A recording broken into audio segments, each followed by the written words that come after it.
My girlfriend of 5 years, Victoria, said my proposal was embarrassing and the ring was cheap. She made me return it, told everyone the ring was past her deadline, and used the refund money for a down payment on my dream house, claiming it was hers alone.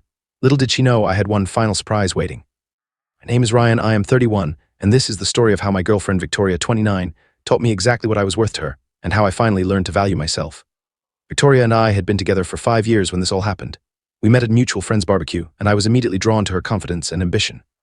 She worked in pharmaceutical sales and made good money, always dressed impeccably, drove a luxury car, and had this way of commanding attention in any room. I was working as a software engineer at a mid-sized tech company, making decent money, but nothing like Victoria's commission-based income during her good months. Looking back, I should have seen the signs earlier. Victoria had very specific ideas about how things should be, especially when it came to appearances and status.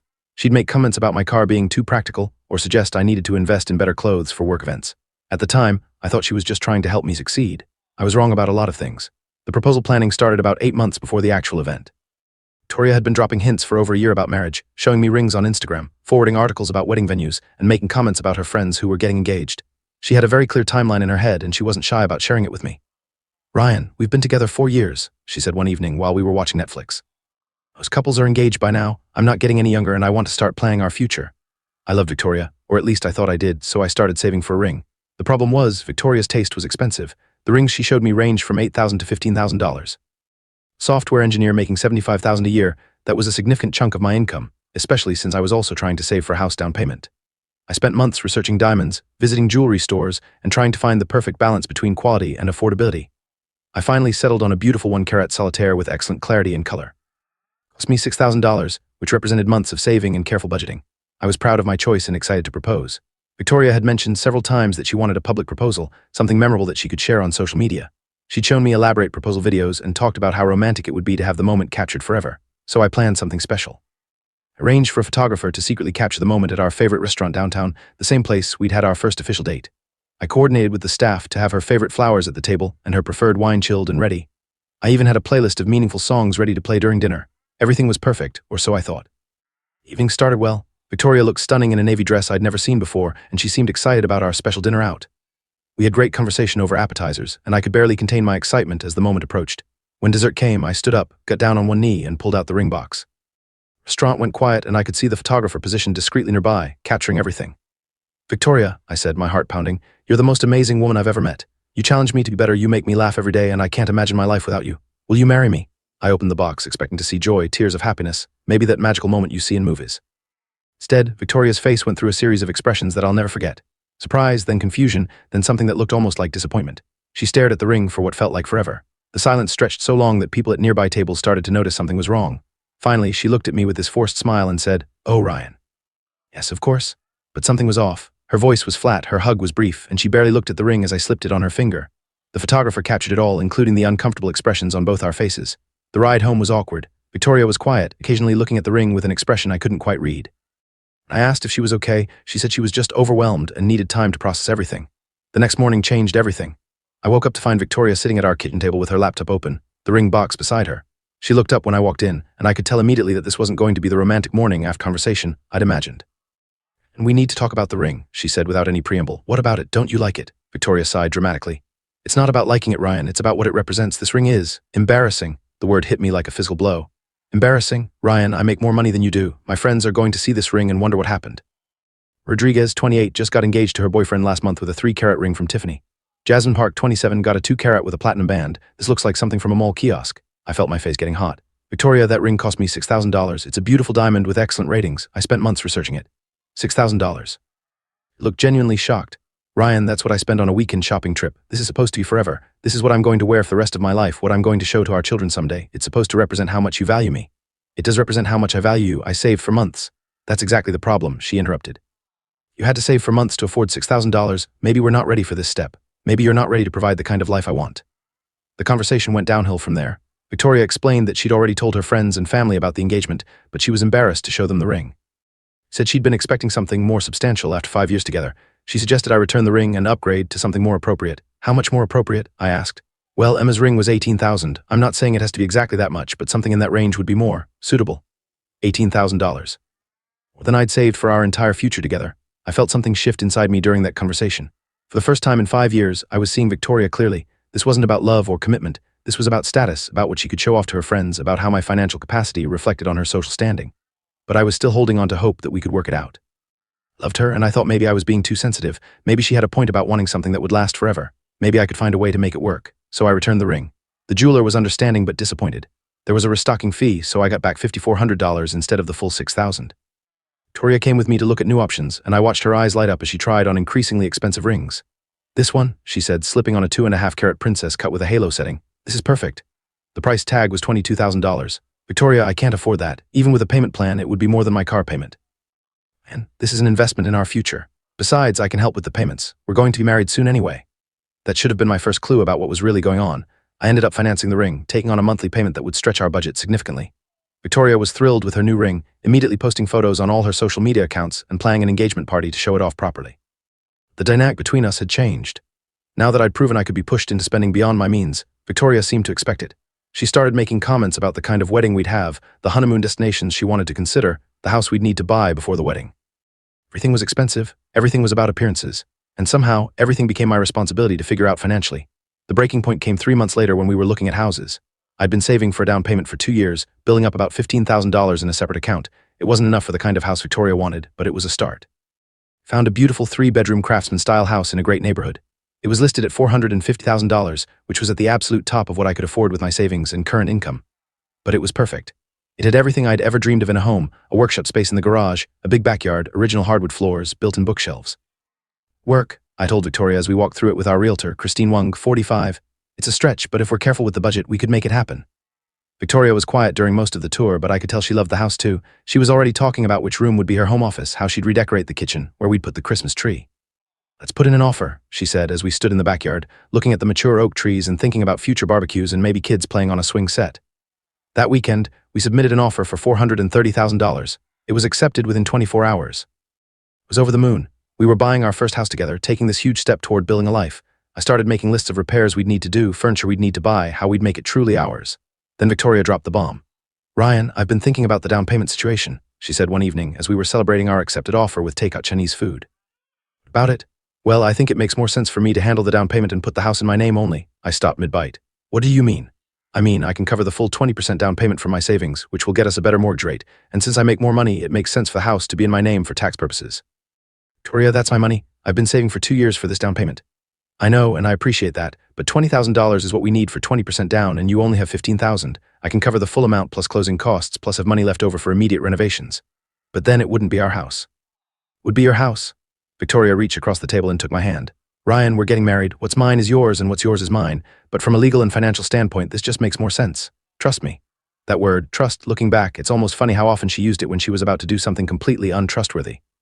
Against every instinct I had, I agreed. I transferred my $15,000 in savings to Victoria's account, thinking it would be combined with her $5,000 to make the down payment. I thought we were partners making a decision together. I was wrong. The closing was scheduled for Friday morning. I took the day off work, excited to get the keys to our new home.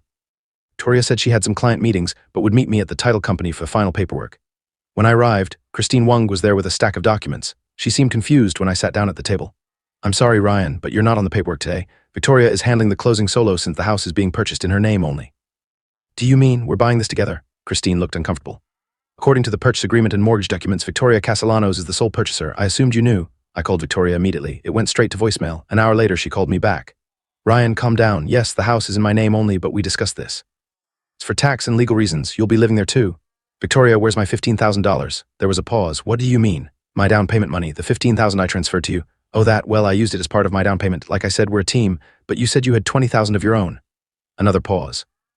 "And you're being really paranoid about this. The house is bought, we're moving in next weekend, and we're going to be happy there. Why are you making this complicated?" I felt like I was losing my mind. "Victoria, you used my money to buy a house that's entirely in your name. How is that not complicated?" "Because we're getting married, Ryan. This is how couples work together." Supposed to trust me. There it was again. Trust. That evening, Victoria came home with champagne and Chinese takeout from our favorite place, acting like nothing had happened. She was excited about the house, showing me paint colors she wanted to try and talking about furniture placement. "Victoria, we need to talk about the house situation." She sighed dramatically. "And I thought we were past this. The house is bought, the decision is made. Can we please just be happy about it?" "How can I be happy about it? You used my life savings to buy a house that I have no legal claim to." "You have me, Ryan, that's your claim. When we're married, you'll have full access to everything anyway. But what if something happens between now and then?" Victoria's expression changed instantly. Gone was the excited, happy woman who'd walked in with champagne. In her place was someone cold and calculating. What exactly are you suggesting, Ryan? That I'm some kind of con artist, that I'm planning to steal your money and kick you out? I'm not suggesting anything. I'm just saying that legally, I bought a house with my money. Contribution was a gift to help with our shared future. If you can't handle being in a relationship where we make financial decisions as a team, maybe you're not ready for marriage. The gaslighting was so smooth, so practiced, that for a moment I almost believed her, almost convinced myself that I was being unreasonable, that this was normal relationship compromise. But then she said something that changed everything. Besides, Ryan, let's be honest about what $15,000 really means. That's like 2 months of my commission income. It's not exactly a life-changing amount of money. 2 months of her income. The money I'd spent 2 years saving, the money that represented every sacrifice I'd made, every lunch I'd packed instead of bought, every weekend I'd stayed home instead of going out. To her, it was insignificant. That's when I realized I wasn't her partner. I was her ATM. The next few weeks were a blur of moving preparations and increasingly uncomfortable conversations. Victoria had opinions about everything I owned, most of which boiled down to that's not nice enough for our new house. My furniture was too old, my electronics were outdated, my books were too numerous and cluttered looking. Ryan, this is our chance to start fresh, she'd say whenever I questioned getting rid of something. We can afford nice things now. Why would we want to bring old, cheap stuff into our beautiful new home that she owned? It helped pay for, that I had no legal rights to. The final straw came during our housewarming party. Victoria had invited about 30 people, mostly her friends and colleagues, to celebrate our new place. I was excited to show off our home, to finally feel like we'd achieved something together. I was in the kitchen getting drinks when I overheard Victoria talking to her friend Emma in the living room. House is gorgeous, Victoria. You did so well with the purchase. Thank you, I'm so proud of it. It's all mine, you know. I handled the entire purchase myself. What about Ryan? Didn't he help? Victoria laughed. Oh, Ryan contributed a little bit, but honestly it was barely significant. I covered the real costs. I mean, he's sweet, but he's not exactly operating at my financial level, you know. Are you sure he's the right guy for you long term? I mean, if money is going to be an issue. Well, that's why the house is in my name only. I learned from watching my sister's divorce that you have to protect yourself. If things don't work out with Ryan, at least I won't lose the house. Stood in that kitchen, holding a bottle of wine, listening to the woman I'd planned to marry casually discuss our relationship like a business transaction she might need to exit. She'd used my money to buy a house as a hedge against our relationship failing. She'd planned her escape route before we'd even moved in together. I didn't confront her that night. Smiled, played the happy boyfriend, made small talk with her friends. But inside, something had fundamentally shifted. I was done being Victoria's financial safety net while she planned for my irrelevance. The breakup happened 2 weeks later, but not how you might expect. I'd spent those 2 weeks quietly consulting with a lawyer, getting my finances organized and making some calls. What I learned was both infuriating and liberating. Legally, Victoria was right. The house was hers. My money had been a gift from a legal standpoint, and I had no claim to the property. But I also learned something else. Something Victoria didn't know. You see, while Victoria had been busy using my savings to secure her future, I'd been busy securing mine in a different way. Months of careful budgeting while saving for the ring and the house down payment. I'd also been putting every spare dollar into cryptocurrency and some high-risk stock investments that had paid off incredibly well. While Victoria saw my $15,000 in savings as my entire financial picture, the reality was that I'd quietly built up an investment portfolio worth over $90,000. I'd never mentioned it because Victoria had always made me feel like my financial contributions were insignificant. Why would I share my success with someone who made me feel small about money? The morning I broke up with Victoria, I had movers coming to get my stuff. Already found a rental apartment, signed the lease, and arranged for utilities. I was prepared. Victoria woke up to the sound of the moving truck in her driveway. Ryan, what's going on? I'm moving out, Victoria. What do you mean you're moving out? We just bought this house together. No, you bought this house with my money, but in your name only, just like you planned. Face went through the same series of expressions I'd seen the night I proposed. Confusion, then realization, then panic. Ryan, you can't just leave. We're engaged. We're planning a wedding.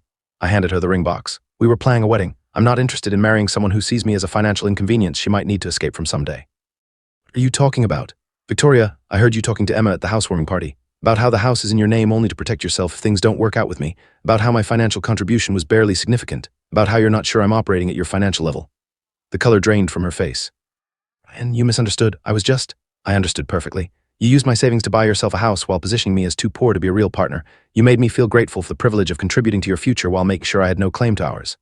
The movers were efficient. Within 3 hours, everything I owned was out of her house.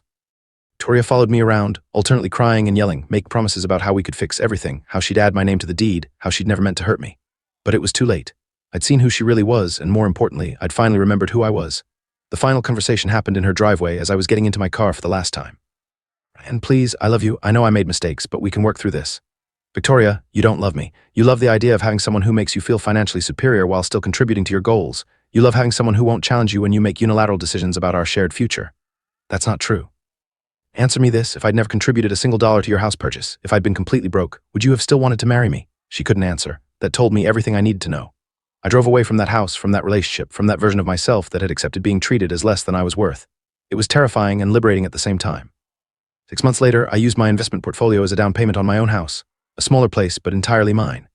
I also got a promotion at work and started dating someone new, Jessica Chen, 28, who's a teacher and splits every check down the middle without making it feel like a financial audit. Victoria tried to contact me several times over the following months.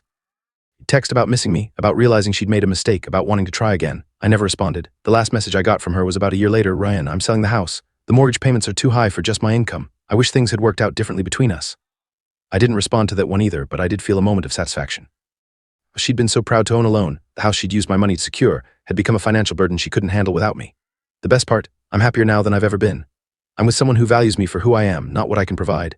I have my own home, my own financial security, and my own sense of self-worth that can't be diminished by someone else's opinions about my bank account. Victoria taught me an important lesson, just not the one she intended. She taught me that I deserve to be with someone who sees me as an equal partner, not as a lesser contributor to their grand plan. She taught me that love shouldn't come with a price tag or a performance review. Most importantly, she taught me that sometimes walking away from someone who doesn't value you is the most loving thing you can do for yourself. I'm grateful for that lesson, even if I wish I'd learned it sooner. The house I own now might be smaller than the one she bought with my money, but it's entirely mine, just like my life, my choices, and my future. And that's worth more than any ring or house or status symbol could ever be.